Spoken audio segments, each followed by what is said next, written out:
Mr. Quina. Here. Mrs. DeFort. Here. Mrs. Winstanley. Here. Mrs. Movena. Here. President Schiffel. Here. Gosh, John's so far away. Like waving down there. This time I would entertain a motion for approval of agenda items. I move the Grand Ledge Public Schools Board of Education approve the April 23rd, 2008 agenda items as presented. Second. Motion and a second. All in favor, say aye. Aye. All opposed, no. And the motion carries. Sorry, I didn't have my mic on there. Next, I would entertain a motion for the approval of consent agenda items. I move the Grand Ledge Public Schools Board of Education approve the April 23rd, 2018 consent agenda items as presented. Second. Who won? On the, Denise was a little, I agree. Oh. Ben won. All right. Flip a coin. Different years. on the consent agenda this evening, we have meeting minutes from March 26, 2018 regular meeting, and from the April 9th, 2018 work session. The motion and a second. Is there any discussion? All in favor say aye. Aye. All opposed, no. And the motion carries. Which brings us to reports and Capital Connections. There is not a lot going on right now as they're still working on getting back from break and getting into committees. However, the House Bill 5579 is going to the full House. One modification they made to that is they added $25 million to the Michigan State Police budget for school safety grants. That's the K-12 budget. I believe so, yes. The House Law and Justice Committee hearings are going on right now with the criminal sexual conduct package, and that may have some impact on schools on the OK to Say program. There's a possible expansion on that. They're talking about having sexual harassment, misconduct included in the health classes, and also including coaches and volunteers as mandatory reporters, which I think would be a big step. So that's still in the discussion phases. House Bill 4422 passed.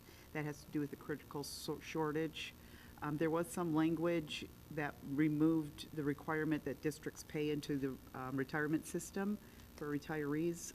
That was passed in May, but they have made some language changes that keeps that requirement in. That would have a sunset of July 1st, 2021. So that's still a possibility.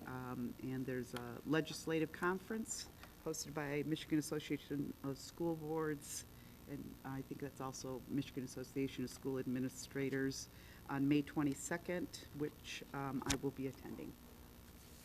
Question, critical sort 4422, is that the critical short for substitutes? Substitute teachers, yeah. Okay, so teachers would be able to come back and teach after they retire? Correct. Okay. Right now, they removed the fee.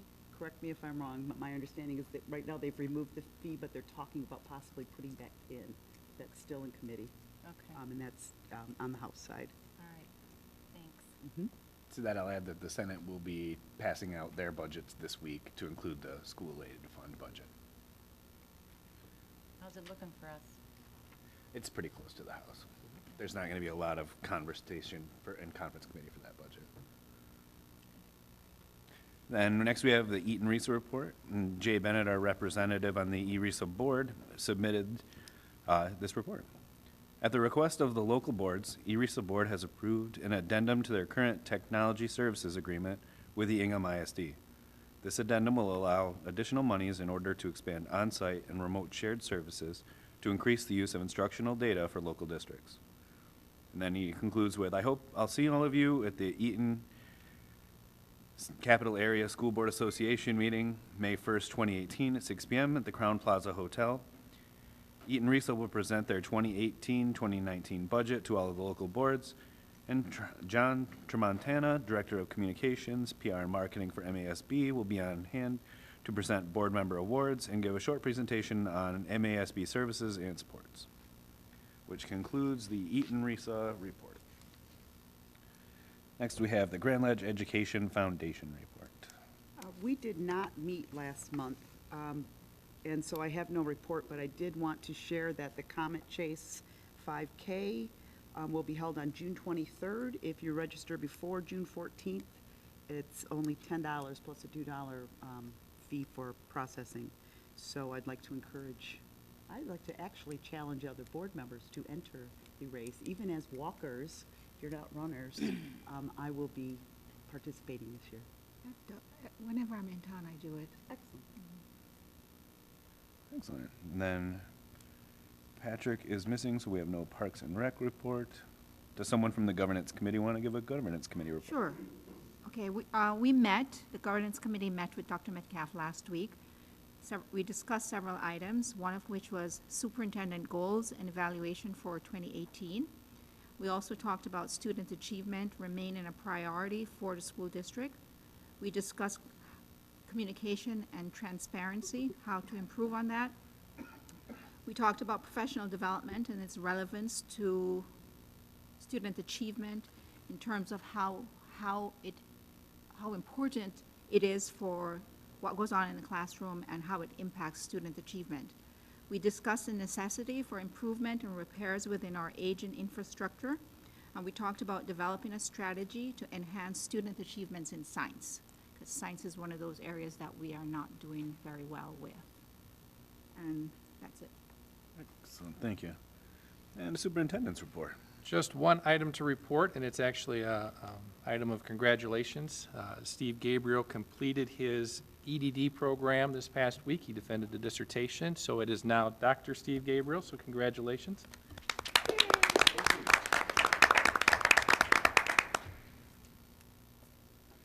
Congratulations, Dr. Gabriel. That brings us to public comment on non-agenda items.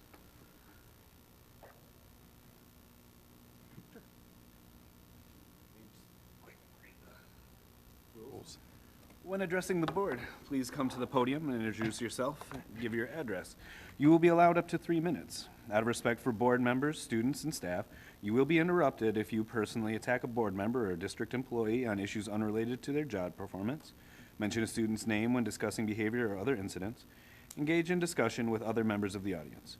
I remind you when you are approaching the 3-minute limit, the board will not respond to questions or comment during public comment. However, the superintendent will do his best to answer questions at the end of the meeting. If immediate answers are not available, arrangements will be made to provide you with the information requested. Thank you. Erica Ledesma, 732 Lincoln Court, 48917. I just wanted to voice my concern about short-term volunteers receiving the same level of background checks that all of the volunteers receive. Specifically, this is coming to a concern because in the concession stands, there was somebody that was working the concession stand that's on the Michigan Sex Offender Registry. I called the school where that was taking place, gave the name and the information. 2 days later, that person was still there, again, working in the concession stand. So I called the athletic department and asked, what's the deal? Are they supposed to file the same background check? Yes, technically they are, but I was told it's nearly impossible to make sure that everybody, especially as it relates to our concession stand, has received that because it's last-minute volunteers, whatnot. I think we can do a better job for our children, and I just wanted to voice that concern here. Erica, will you stay after and share some more information? Yep. Dr. Johnson and I, we want to make sure we follow up on that. Yep, no problem. Thank you. Thank you. Thank you. Thank you. Okay. Old business. I would entertain a motion to approve the reproductive health curriculum. So I move the Grand Ledge Public Schools Board of Education approve the reproductive health curriculum for the district as presented. Support. Thank you. Is there any discussion on this item? And Dr. Gabriel, do you want to kind of just refresh everybody? push my mic. Yes, this is a conversation we started with the board actually last May, if you recall. We gave a presentation. The Comprehensive Health Committee, through its work over the last 3 years, has determined that we have some holes in our reproductive health curriculum. Currently, we offer reproductive health curriculum at grades 5, 7, and 9. What we are proposing and asking you to vote on is changing that so that we have some reproductive health curriculum in grades 4, 5, 6, 7, and 9. And the reason for that, both through our anecdotal, what we see as teachers and administrators in the buildings, and based on data that I've presented to you in the past on the MiFi data, we know that many of our students, are maturing much earlier. We have girls as early as 3rd grade that are starting menstruation and so forth. So to start that conversation with them by 5th grade is late in many cases. And 2, we also know that like it or not, we do have students that are sexually active at a much younger age, and some of that MiFi data I presented to you illustrated that. So our recommendation was to back that down so we have more of a continuum 4, 5, 6, understanding that curriculum that we have asked you to approve, Puberty, the Wonder Years is the name of the curriculum. It is age appropriate, and I've given you background information both in presentations in the past as well as in your board packet about what that curriculum looks like. So. And this new curriculum was reviewed by the Curriculum Council as well? Yes, yes, we've gone through the process, yes, as a district, what we require. Okay, thanks. Any further discussion? Excellent. In that case, did I take a motion already? Yes, you did. Good. In that case, all in favor will say aye. Aye. Aye. All opposed, no. And the motion carries. Moves us to new business, which I understand we have a presentation on the new school accountability system.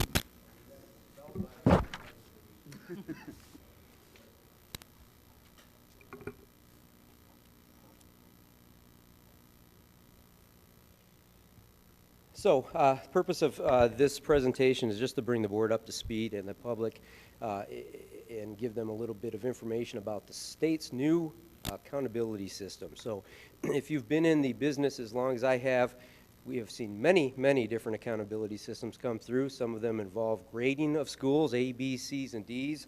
We've seen top to bottom lists. We've seen colors.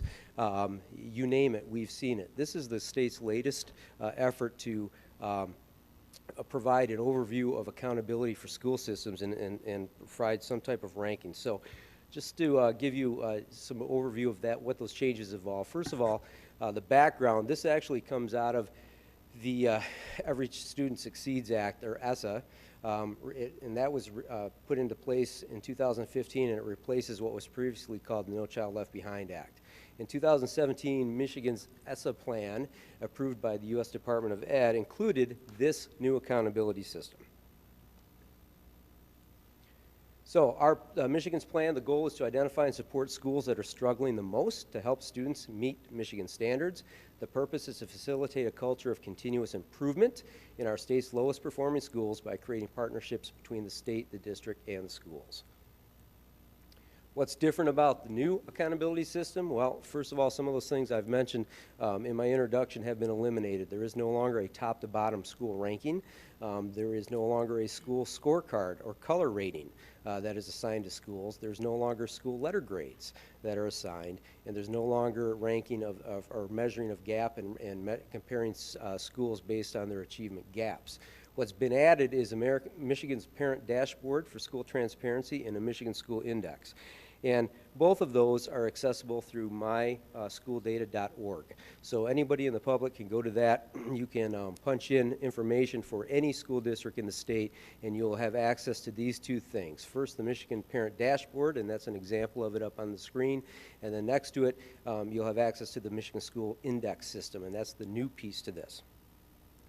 So, what does it do? Well, it gives all schools a score of 0 to 100, with 100 being the top score. And that 100 points is based on these specific areas. So it has 6 components for accountability. This reports the the degree to which schools are meeting performance targets in these areas. And those 6 areas are assessment and assessment participation. So that's the number of kids who are taking your assessment. So as an example, we every once in a while we'll have people even stand up here at the board and say they're going to exempt their students from participating in the M-STEP, as an example. Well, if you do that, it does have an account that actually knocks down your school score, because you are ranked on the number of kids who actually participate. It has nothing to do with their scores. So that is one part of the overall index. Another is proficiency. Of course, that's where we look at, are students being proficient? Are they meeting the benchmarks? Growth is another area, and that's new this year. It's a newer component. So not just looking at how proficient schools are, but are schools making improvements, and are they showing growth?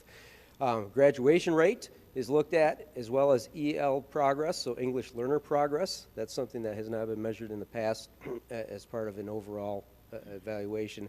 And then school quality and student success. So just to give you a little bit about information about each one of those, proficiency is weighted as 29% of that overall score. Growth is 34%. The graduation rate for schools is 10%, and I want to note that in schools where the graduation does not happen, so for example in elementary schools, they look at attendance rates as opposed to graduation rates. School EL performance, so all of our English learners take a different test, a WIDA test. Their scores are calculated in, and that becomes 10% of a district score. 14% is school quality and student success, and then 3% is that participation. So just a little bit more detail about what each one of those things is. The proficiency is pretty self-explanatory. That takes a look at the state assessments that are given. So when we're looking at a district score, it's looking at grades 3 through 8. Those are the grades that are where M-STEP is given, and they're also looking at the 11th grade test, which includes the SAT currently, as well as the M-STEP.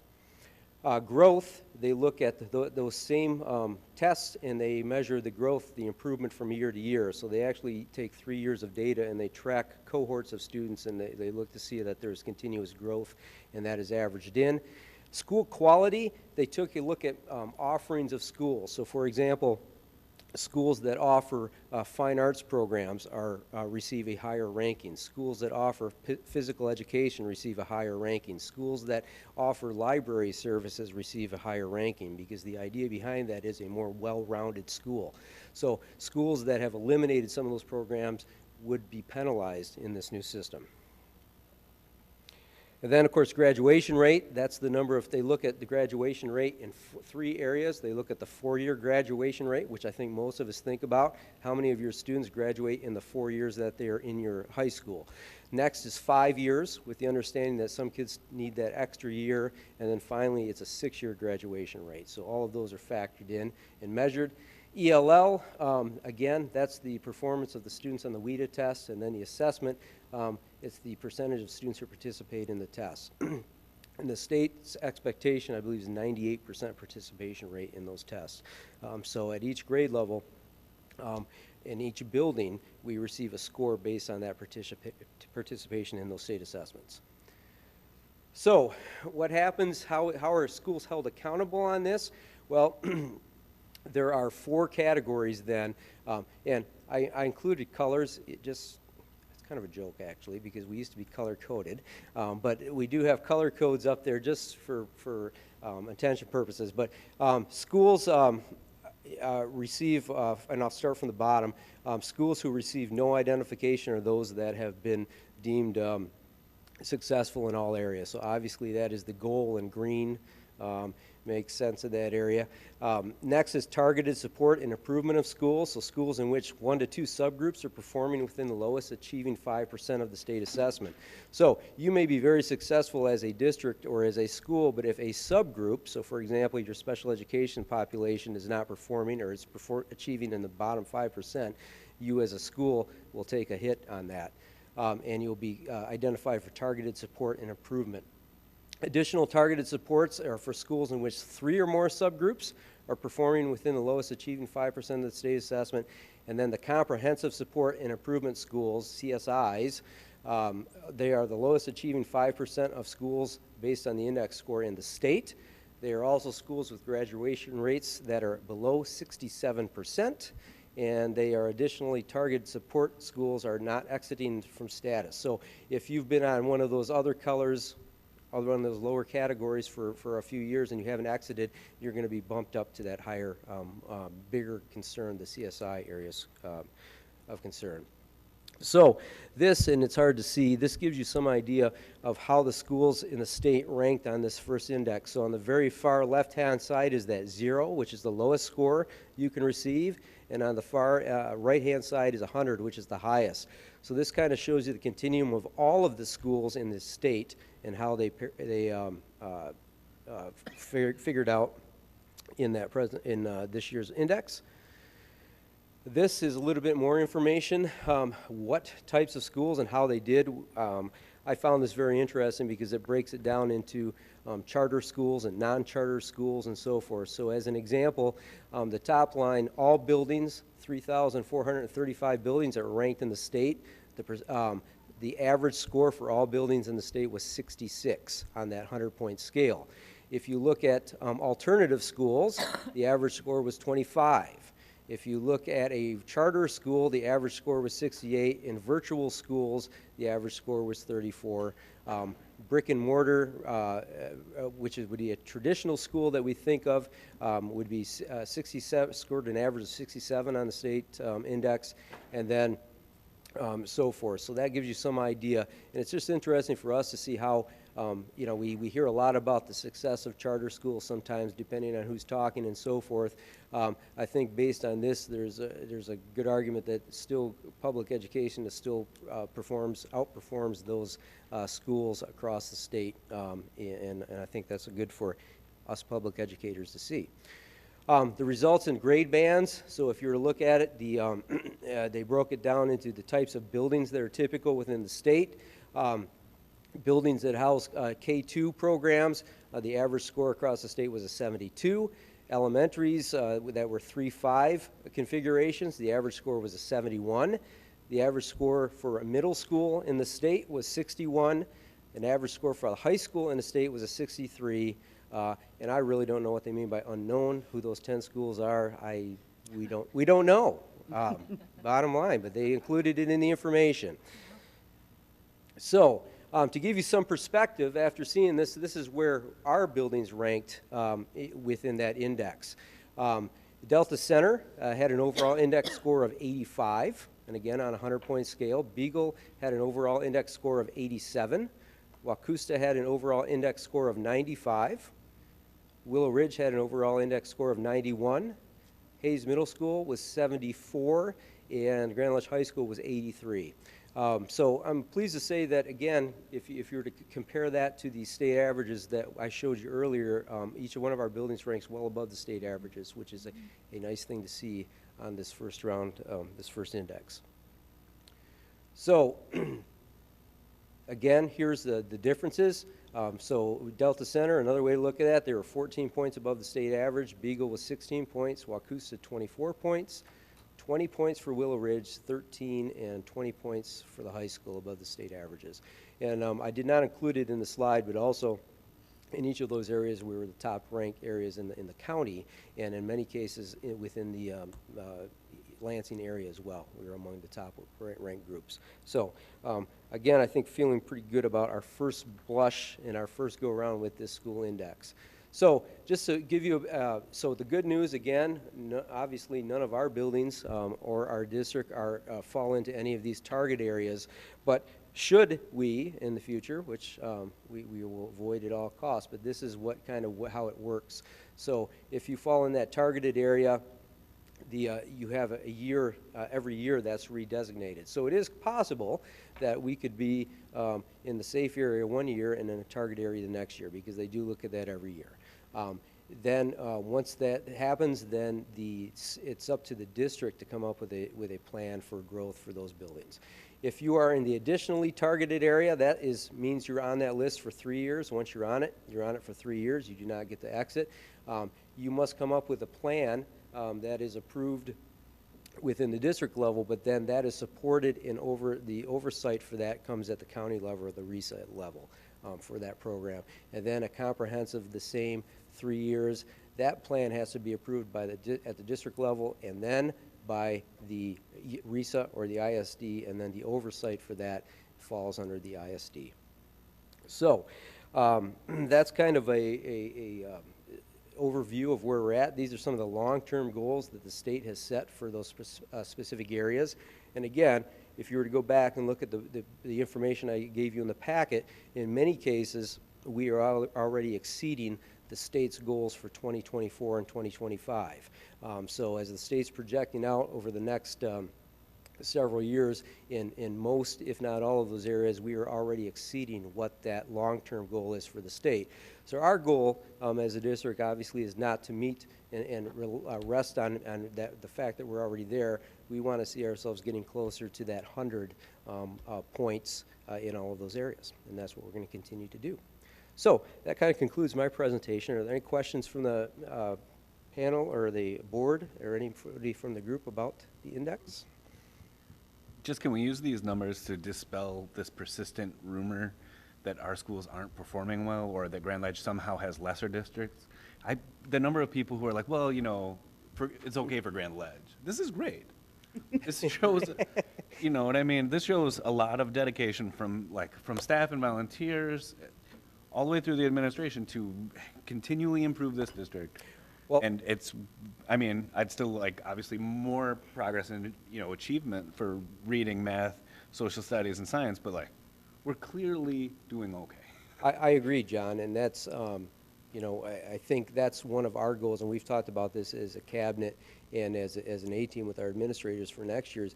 You know, I think that's one area we don't do good enough at, is talking well about ourselves and really highlighting the good things that are going on.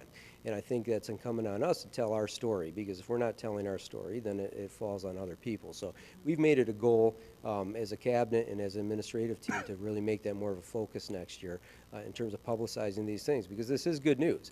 And, you know, the reality is when it comes to the news, okay, they don't publicize this much. If you end up on the bottom end of it, that's when your name's all over the paper. But I think it's important for our community, and I think we all realize the good things are going on here, but I think it's okay for us to brag about it a little bit too, understanding that we still want to improve. I think that the last couple of reports, although they're sort of a different,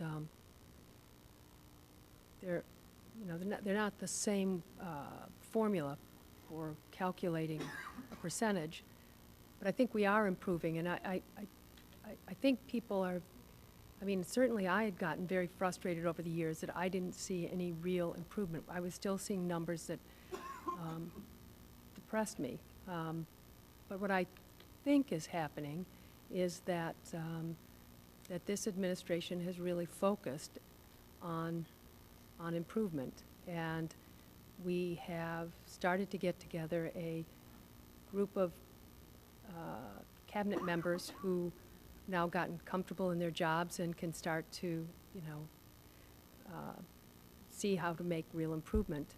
And having a superintendent for a long period of time also adds a little bit of stability, because we tended to every 2 or 3 or 4 years switch, and that brings inevitable changes in focus. And I think we have stayed focused. And so if we do want to tell the community that we are, you know, dispelling the view of Grand Ledge, I think it would be helpful to say why that is. And I would like to think that it is because of changes we've made in the last few years and sort of a renewed focus of the administration to improving results for kids. So if we're going to get out there and say these are good, and I hope it's not just, I mean, I think we look at our peer group, but Michigan as a state does not do very well against other states. So just doing better than the state of Michigan is certainly a relief, but it's not necessarily telling me that our kids are ready to compete as citizens of the United States. So anyway, but if we're going to get that news out there, I would like it to be clear why that is. And I'm hoping that it can be identified as some of the things we've done last few years, including stability. Absolutely. You know, and to me, when I look at it, it's a tribute to everybody that works in the district. You know, bottom line, our first line of defense is our teachers. And having my own kids go through this district, I know how valuable our teaching staff is and what they've done. So kudos to them. You know, No question, the teachers are doing a great job. Right. But in terms of, everybody likes all their teachers pretty much. You can't find a teacher that everybody dislikes, you know. But we still had a lot of the same people, and the scores were not that great. They're doing better, and I don't want to just say, well, it's because we're all great, we're all winners. I would like to understand why that is that we're doing better, and to take nothing away from the people in the classroom. But I also don't necessarily blame them when the scores aren't great. They're not who I look to make them better. Just so you know my point of view. Part of it is just getting everybody rowing in the same direction, the consistency of the curriculum across the district, between all the buildings, between grade levels. You know, there is a lot of things that we've looked at over the years, everyday math, journeys, all the things that we're doing from the curriculum side, the professional development that we provide, so the teachers know what's expected, have the training, have the support. Our coaches for ELA and math, so that we've actually got certified, very highly qualified certified teachers that are going in coaching teachers within the classroom. There's a lot of things we've done in the past 7 years that I've been here that has allowed us to make progress, and I think it's something we need to celebrate. I think it's something that the teachers have embraced and are excited about, and we need to commend them for their work, hard work, and you know, the administration and principals for working diligently with them, and we need to celebrate that success. And we also have to look at it and say, where are we going to make the next improvement? When I look at a 94% graduation rate, that means we're losing 6%. With 400 kids in the class, we're losing 24 kids that do not graduate each and every year. So I think we've got to celebrate what we're doing real well. We've got to continue with that. And then we've got to say, how do we step it up to the next level? And we are talking about new science curriculum. We're talking about some other things that we're doing across the district to address those areas of improvement. And I'm sure we'll continue to make progress. You know, and I'd give kudos to the MDE of all places, because for many years, as they've tried to come up with some type of an accountability system, it has always been pretty much based on one measure, and that was proficiency. And many of us have campaigned through our organizations and so forth that we need to take a look at that. There's much more to measuring the success of the school, and I think this is a first blush of that, is that we're not just looking at one measure, we're trying to look at all aspects of the school, and I know that as they move forward, they're going to be looking at adding other measures to this as well, and I think that's good too. I think that's a real fair assessment of districts across the state. So. But I'd also like to add too, I think a lot of people overlook this, and having been on the school board for a long time, worked with several superintendents, anytime you have a turnover in that superintendent, we've had a few that just stay 3 years, the momentum changes. You know, you touched on that, but the momentum changes, and they have to get, and you say, well, let's do this, can we do this? And it's always like, well, wait, I gotta get my feet wet here. So I think a lot of credit really has to go to the man behind the curtain. That's Brian Metcalf, because you have been here 7 years. And I think that having a superintendent, people don't understand how important that is in the consistency and the delivery of what we do, to have one person at the helm for a number of years rather than 2-3 years. It just changes direction all the time. I agree, and having lived through lots of turnover, absolutely. It's a huge difference. All right, any other questions? No, just, well, I guarantee if we go to the legislature's homepage right now and search for, school metrics, that there's a plan to already change this.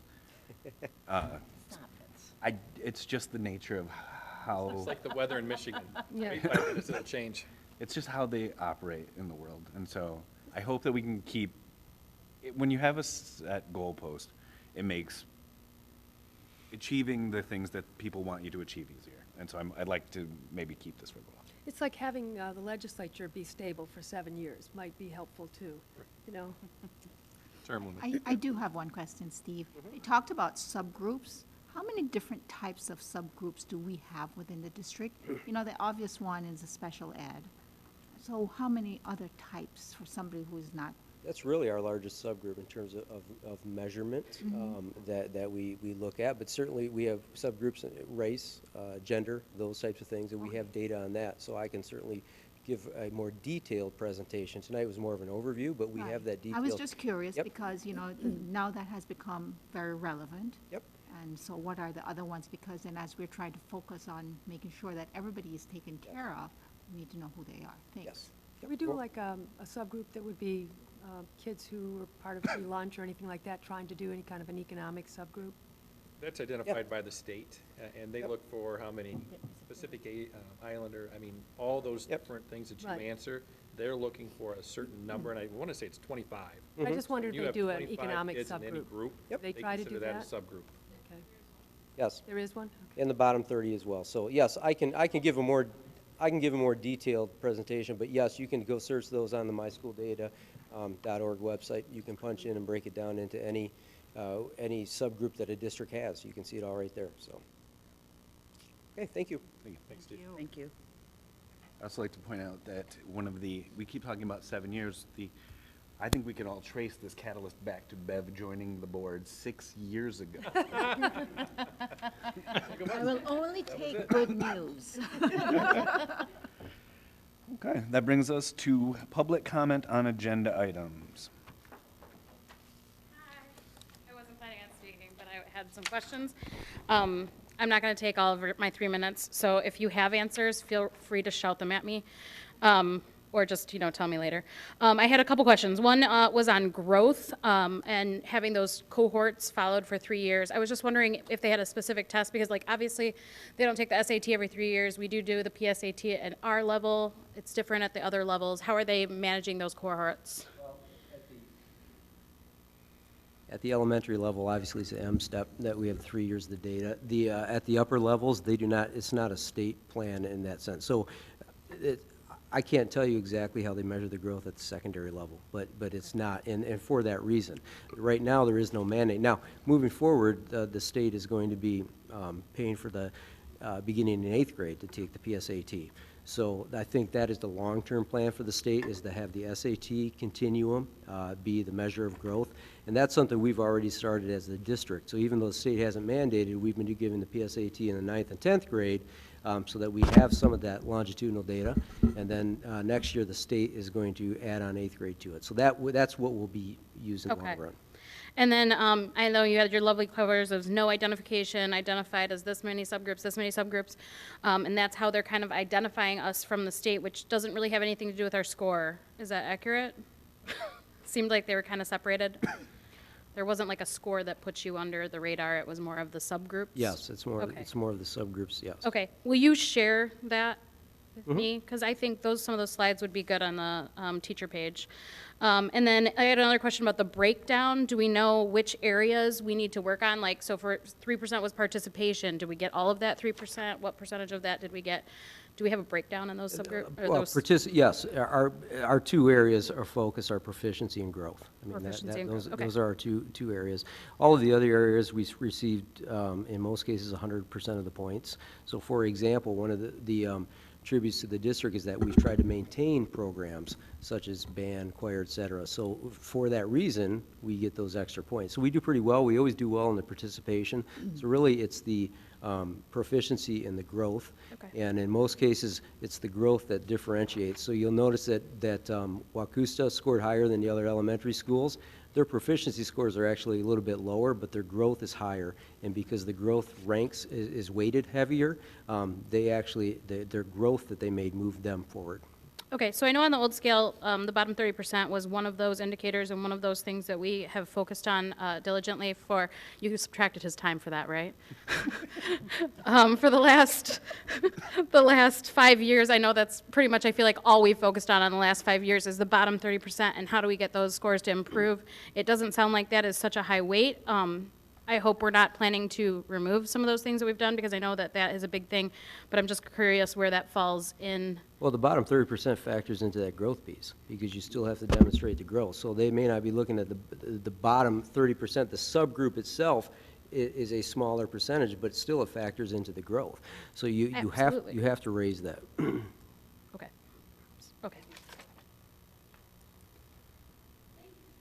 Thank you. Thank you. Thanks. Good. Brings us to comments from staff and board. Start with the staff this evening. Board. I would just like to welcome back Superintendent Metcalf. It's good to have you back. And Good to be back. Hope you're feeling well, Much better. and it's good to have you back, sir. Thanks. You know, I'm impressed with this new accountability. For years, you know, the color coding, all the different things, you know, all the while, you know, we have fallen down. I think we were top 10 schools in the country. Now we've dropped to like 47, 48. I don't know if that's changed or not. As a state? Yep. Yeah. So, you know, I'm glad to see there's a focus. I hope the funding follows from the legislature because that's such an important piece of this as well. But it's good to see it more simplified and easier to understand, you know, and all these other things they have done for so many years. So it's refreshing. I hope we'll keep moving in that direction. Just want to apologize for being late. It was work-related. And if it's work-related, it's almost always involves the legislature. Your friends.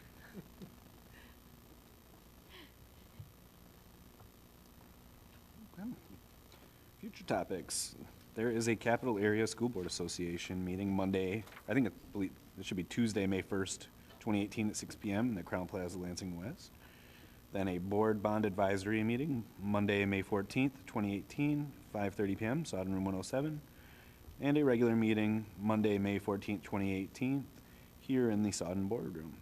If I'm not And mistaken, that's the only meeting in May because we have graduation. in June as Graduation, well. So yes, okay. That's gonna be a FYI for regular the meeting. public, that's our only meeting in May.